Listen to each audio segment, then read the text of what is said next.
Pues en unas partes feliz y en unas tristes, ¿no? O sea, pues hubo de todo, pero siento que eso, pues me ayudó a ser fuerte, a ser la mujer que ahora soy. Superaron el reto, juntas. Para mí es una bendición porque como mujer también tenemos muchas cosas que realizar. No solo proyectos con la familia, yo creo que también proyectos personalmente, a lo mejor para algunas personas más, para inspirarlas a hacer cosas que les beneficie a las personas. Transformación y valor. Historias sororas. Muy buenas tardes. El día de hoy nuevamente estamos desde el Centro Libre para las Mujeres en el municipio de Otzolotepec y el día de hoy estamos con Leticia Monroy Millán. Leticia Monroy, tu historia de vida, en algún momento tuve oportunidad de escucharla y la verdad es que es muy interesante, pero qué bueno sería que te conozcan las personas de historias sororas, así es que vamos a comenzar desde el principio. ¿De dónde eres originaria? ¿Dónde naciste? ¿Cómo viviste tu niñez? Ok. Yo soy originaria de Toluca del Estado de México. Mi infancia transcurrió en un pueblo que se llama San Martín Toltepec. Mi papá tenía terrenos en este lugar y ahí fue donde en una parte del ejido nosotros crecimos. Realmente como era ejido pues sí estaba solo, pero fue una niñez muy, muy buena porque estuvimos rodeados solamente de mis hermanos y mis primos. No teníamos muchos vecinos, pero fue muy bonita nuestra infancia. ¿Qué es lo que más te gustaba de cuando eras niña? El campo, las plantas, el hecho de ver algunas variedades de plantas que ahorita en la actualidad ya no las he visto, animales, fauna, que ya dejé de ver hace mucho tiempo. Yo recuerdo mucho que en época de primavera había unas mariposas que llegaban pues es que no sé cómo se llamaría, muchas mariposas, y eran unas mariposas pequeñitas de muchos colores, y siempre eran colores pastel, había mariposas rosas, azules, moradas, blancas, y se juntaban todas. Y como mi papá tenía sembradíos de alpiste o de alfalfa o de cebada, ahí era donde llegaban.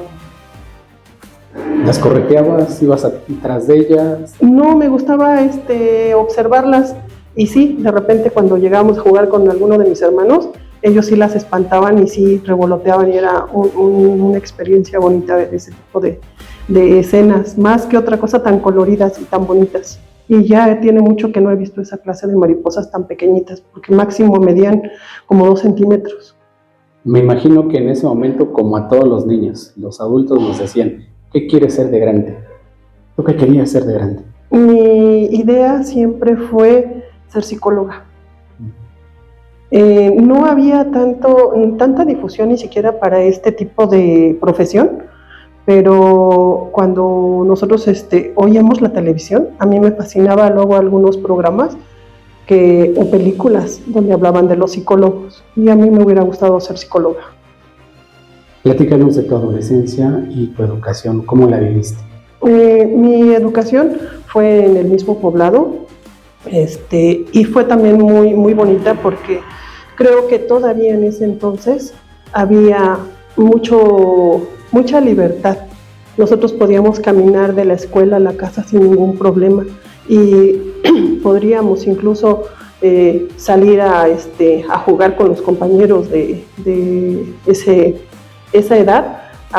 Teníamos una cancha de básquetbol y íbamos todas las tardes a jugar básquetbol hasta que pues prácticamente mi mamá iba por mí, porque ya era tarde, a veces se nos pasaban las horas y ya eran las 8 de la noche y tu servidor andaba en la calle jugando básquetbol. Entonces mi mamá iba por mí, pero era porque sí se preocupaba, pero más que otra cosa yo creo que por lo lejano de la cancha, pero no había tanto peligro como ahorita y sí podíamos caminar sin problema, salir a la calle, salir a jugar. ¿Has notado cambios entonces? Muchísimos. ¿Esos cambios te han dolido, te han afectado? Afectado, yo creo que más que otra cosa, cuando eres mamá, Cuando ya tienes esa responsabilidad, yo incluso he llegado a pensar que en un momento de mi vida yo podía caminar en la calle sin miedo, hacer muchas cosas que ahorita no las podría hacer porque después de convertirme en mamá, te da miedo, porque es esa sensación de protección y de que si yo tengo que estar bien para cuidarlos a ellos. Y yo creo que eso es lo que realmente cambia y ves otra perspectiva de ese cambio en la sociedad, la inseguridad. Porque ya cuando eres mamá y eres protectora, te das cuenta de todos los peligros que pudiste haber corrido, pero que ahora quieres sobreproteger a las personas que realmente te interesan. Tu primera juventud, digo, porque hay muchas juventudes. En la vida. Tu primera juventud, ¿cómo la viviste? Pues yo afortunadamente me rodeé de muchas personas que en su momento yo necesité de ellas. Mis papás no tenían todos los recursos como para darme una escuela universitaria y yo me apoyé de mi segunda mamá, a la que de verdad le mando todo el amor del mundo. Mis papás desafortunadamente ya fallecieron, pero con mi mamá Becky, ella es mi mamá. O sea, yo donde la veo, ella es mi mamá. Y me fui a vivir con ella, ella me dio lo que fue la escuela preparatoria, pero por causas familiares yo me tuve que regresar y mi preparatoria se quedó trunca. Entonces, en esa primera etapa de juventud, yo tuve que estudiar una carrera comercial para poder trabajar rápido y trabajaba y estudiaba. Y había ocasiones que por decir, para ahorrarme un camión, como todo chavo de prepa o en este tiempo que estás estudiando, tú decías, mejor le camino y me ahorro esa lana, ¿no? Y yo me iba caminando, a veces caminaba hasta 2 kilómetros para poder tomar un solo autobús y poder llegar a la escuela. Y cuando yo vi que tampoco el recurso no alcanzaba, yo dije, necesito hacer algo. Entonces me cambié a los sabatinos para poder sacar mi escuela comercial y trabajar entre semana. Y entre semana me contrató una escuela para ofrecer becas y ir a comunidades a ofrecer el plan educativo de esa escuela. Entonces éramos representantes de la escuela en ofrecer la educación, pero también ofrecer descuentos que la escuela estaba ofertando. Entonces, en ese lapso conocí a muchísima gente. Conocí familias, estudiantes de secundaria que nosotros era nuestro objetivo de captación para la escuela.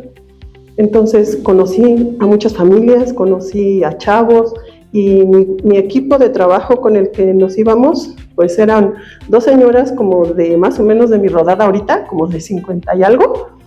Ay, ya dije miedo. Lo siento. Ellas eran 2 hermanas, unos chavos que tenían pues como 20 y tantos años, tu servidora que tenía apenas 17 años en ese entonces, y un chico que era exmilitar, pero que iba con su hermana. Entonces él era el protector porque de todos los hombres que yo he conocido en la vida, él es el hombre más alto que yo, que ha estado, digamos, como esa parte protectora. Y me acuerdo mucho de él porque él llevaba una motocicleta y entonces cuando nos teníamos que trasladar a diferentes comunidades, él nos llevaba en su moto. Y desafortunadamente falleció en un accidente también de moto y por eso se me vino a la mente, yo creo que ahorita. Qué triste es perder a personas en el camino. Sí.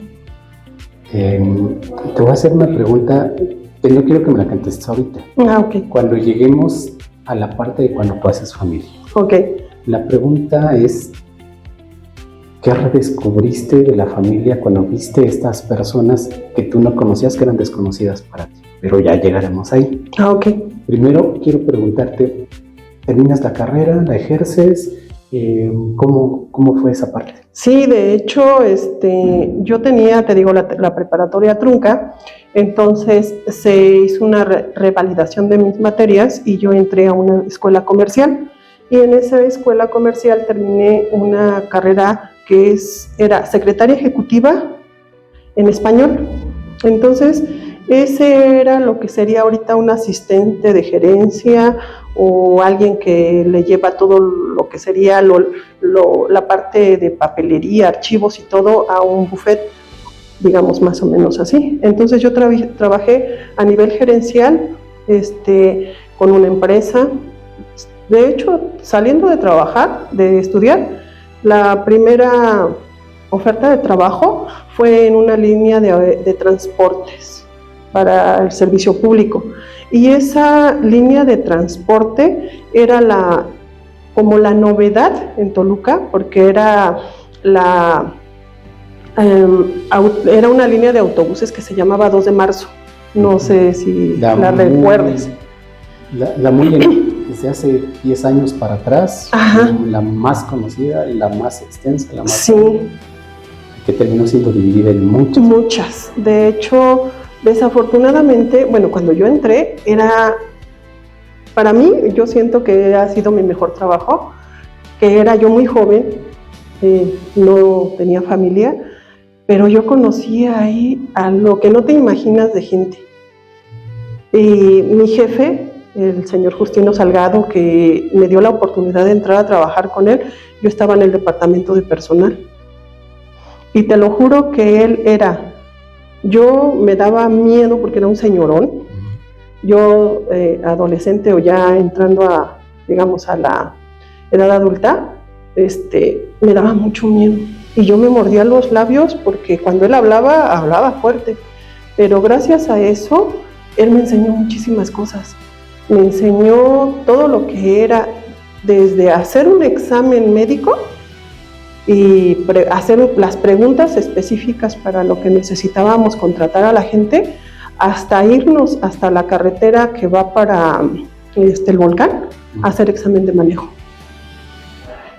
Afortunadamente en mi familia digamos el primer círculo, tenemos la fortuna de haber tenido, mi papá era trailero, mis hermanos manejaron mucho tiempo autobuses, mi hermano también manejó tráiler, o sea, todos sabíamos manejar.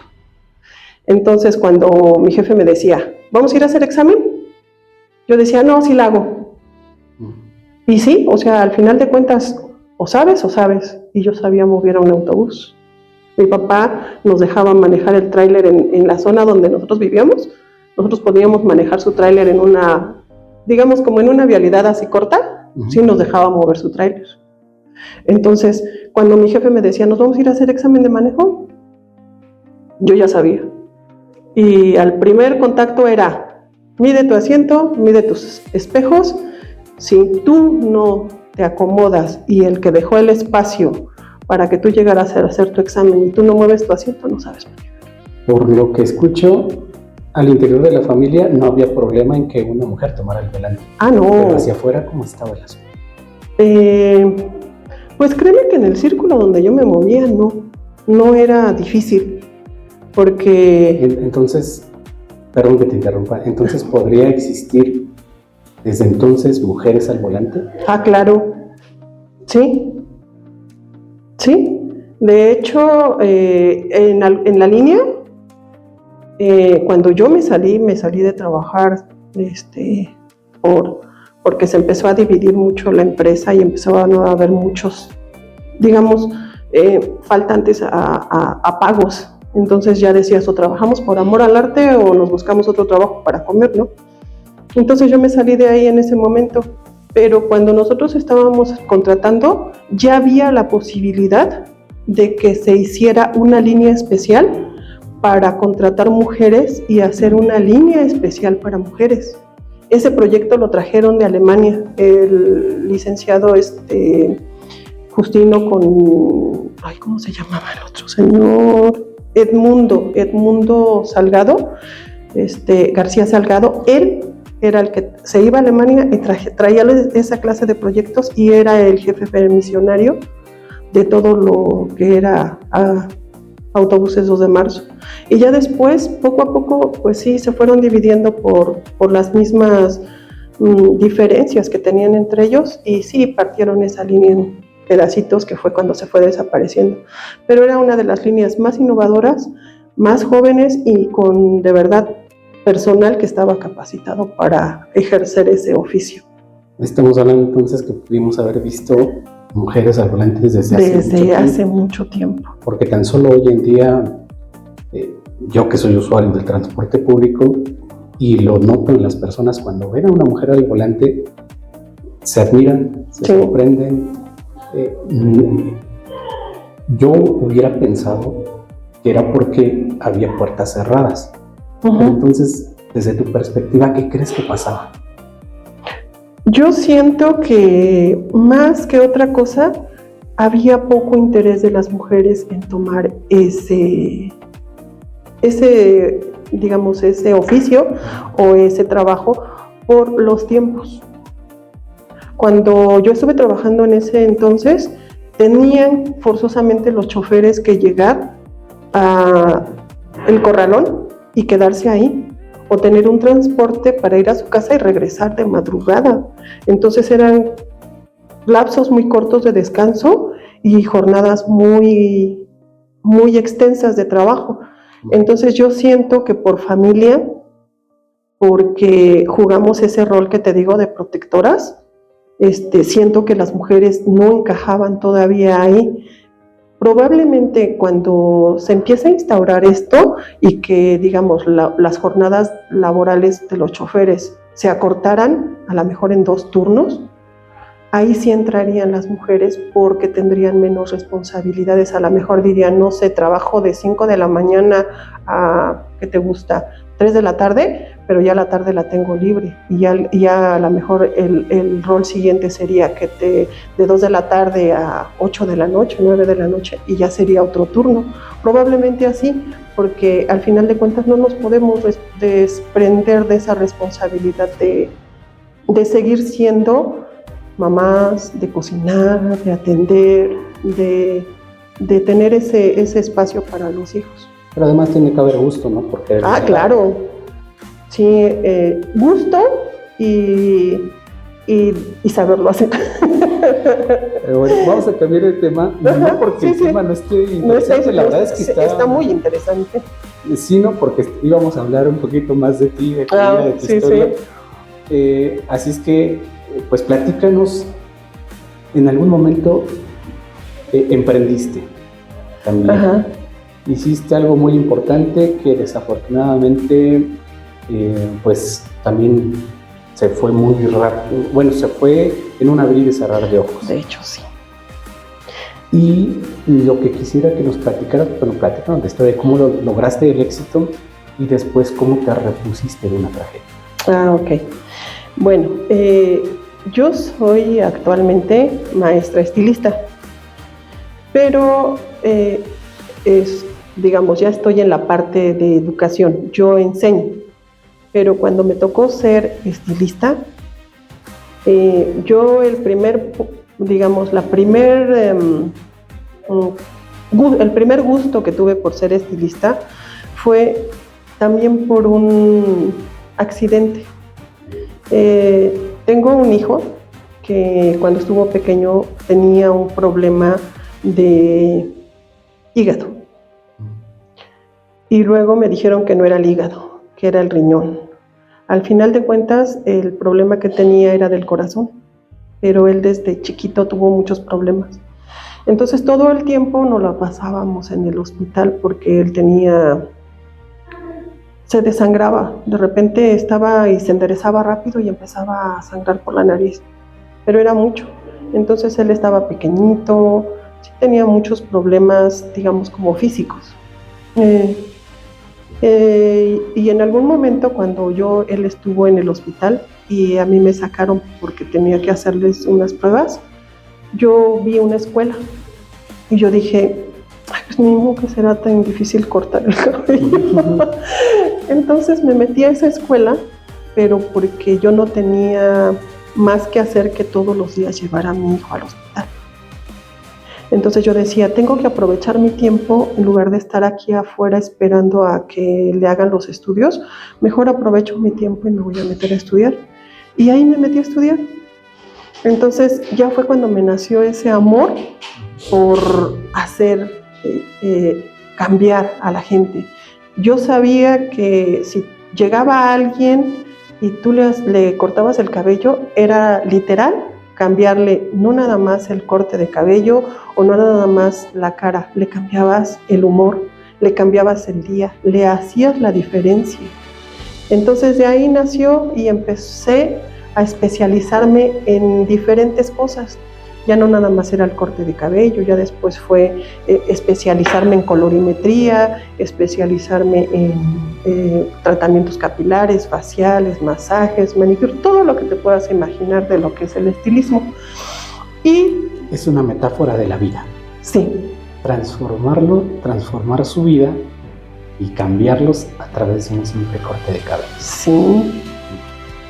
Sí, porque incluso hay gente que puede llegar, te lo juro que triste.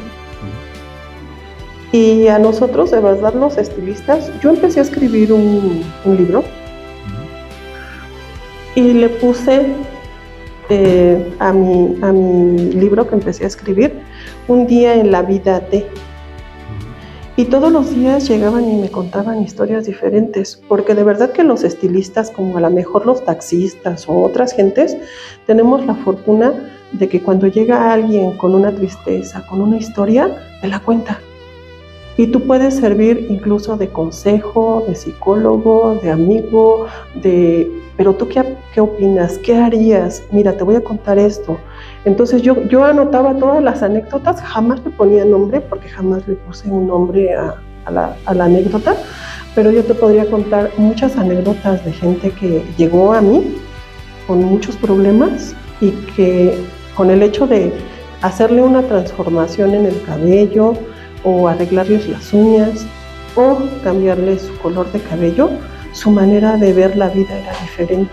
Ya no se sentía a lo mejor la tristeza o la frustración o el enojo, o era incluso, te dicen la gente, vengo a cortarme el cabello para cerrar círculo. Así de simple. ¿El libro ya está terminado? No, te voy a contar que después se quemó. Muy bien. Vamos a hacer una pequeña pausa en esa historia hacia tu mundo de éxito. Porque aquí es donde va a regresar la pregunta que te había hecho al inicio. Ajá. Y sobre todo con lo que me acabas de contar. Tú finalmente haces una familia. Sí. Pero yo quisiera que me platicaras en este paréntesis cómo se ha transformado tu concepto de familia desde niña. ¿Cómo fue tu familia después cuando saliste a conocer familias en tu trabajo? Cuando tú formas la familia y después de muchos años al día de hoy, ¿cómo se ha transformado tu concepto de familia? Mira, yo considero que la familia es tu primer círculo, siempre. Papá, mamá y hijos. Y después viene lo que son tu segundo círculo, que serían tus familiares. Y ahí entran primos, tíos de ambas familias. Y ya después es un tercer círculo que también es de familia, pero que ya no es tan relevante, porque ya, digamos, son primos segundos o tíos políticos, y ya es otra cosa. Y ya después viene la otra familia, que es la familia a veces la más bonita, que es la familia que uno elige y que son los amigos. Esa familia que no te pide nada, la familia que siempre está para ti, y esa es la familia más bonita, los amigos. Y son pocos, realmente. A veces la familia de sangre. La familia de sangre a veces te decepciona, a veces te lastima, pero los amigos no es, esa familia es la que uno debe de valorar más. Y de verdad que sí es cierto lo que mucha gente dice, que los amigos se cuentan a veces hasta con una sola mano. A esa conclusión llegaste después de todo, de conocer. De todo sí, de todo ese tipo de familias. Mira, mi familia digamos, tuve un esposo que es el papá de mis hijos y es como les digo, realmente si no hubiera sido el amor de mi vida, no hubiera concebido hijos con él. Entonces, sí lo amé mucho, pero desafortunadamente las cosas no se dieron porque él tenía otra manera de ver la vida y tenía un problema de alcoholismo. Entonces, realmente cuando tú no quieres eso para tus hijos, mejor cortas. Y más cuando vas luchando contra corriente. Y para mí él significó 16 años de mi vida, jalarlo hacia mi mundo y que a veces él me jalaba hacia el suyo y no era tan chido. Entonces, yo lo traté de jalar y de jalar, pero no se pudo. Entonces, pues nos divorciamos. Después del divorcio, conocí a la persona más maravillosa, que es el papá de mis hijos. Él llegó a nuestra vida y él es lo máximo. Vamos a aprovechar este tema para reconectar con lo que veníamos, con lo que venías platicando. Tuviste una vida con una persona que es el papá de tus hijos. ¿Cómo ibas llevando eso con tu aprendizaje y con el ir a los hospitales? Es difícil porque cuando hay interés de los papás, pues está padre cuando se apoyan, ¿no? Pero cuando te dejan sola en esa parte de tanto de educación como de ver la casa, como de cuidar a los hijos, como de si no alcanza, pues vete a trabajar, pero si no alcanza, también tienes que cubrirlo del hospital, pero si no alcanza, pues mejor vete a trabajar en lo que sabes. Y yo trabajaba a veces por lapsos. Cuando se nos apretaba la economía, yo decía, pues ni modo, me tengo que salir a trabajar, dejaba a mis hijos y afortunadamente te digo, tuve muchos buenos jefes que me recibían incluso con mis hijos. Tuve un jefe que tenía un bufete jurídico, el licenciado Montes de Oca, Víctor Montes de Oca. Él me recibió con mis hijos y yo me los podía llevar saliendo de la escuela y los podía tener en la oficina. Y los sábados él me dejaba que me los llevara. Incluso mis hijos se acuerdan mucho de que él en algún momento, incluso tenía muchos hijos, y llegó el momento en el que les decía, le abría su oficina y les decía a mis hijos, escojan cualquiera de los obsequios que tengo ahí. Y mis hijos recibían los obsequios del mismo valor que sus hijos. Y era padre porque al final de cuentas yo le agradecí también mucho porque él me ayudó a reencontrarme, a decir, bueno, si no es aquí, pues no es aquí. Y tengo otra visión para poder salir adelante, no sola, porque al final de cuentas tengo mis hijos y tengo gente que me puede ayudar a salir de donde estoy. Y sí, pues de ahí fue donde empecé a ver que no, la vida es tan difícil y que no tienes que aferrarte a las personas cuando no son tuyas y cuando no es tu pareja. Muy bien, pues si me lo permites vamos a hacer una pausa muy larga para que en la próxima emisión pues, las personas que nos están escuchando, quienes te están viendo, puedan seguirte conociendo, porque la verdad tu historia de vida es bastante interesante. Nosotros nos quedamos pendientes, los vamos a dejar en suspenso. La verdad es que la historia es muy bonita y nos escuchamos dentro de 8 días para que sigan escuchando esta historia de vida que es sumamente interesante. Sí, muchísimas gracias por escucharnos y claro que sí, seguiremos desprendiendo más historias.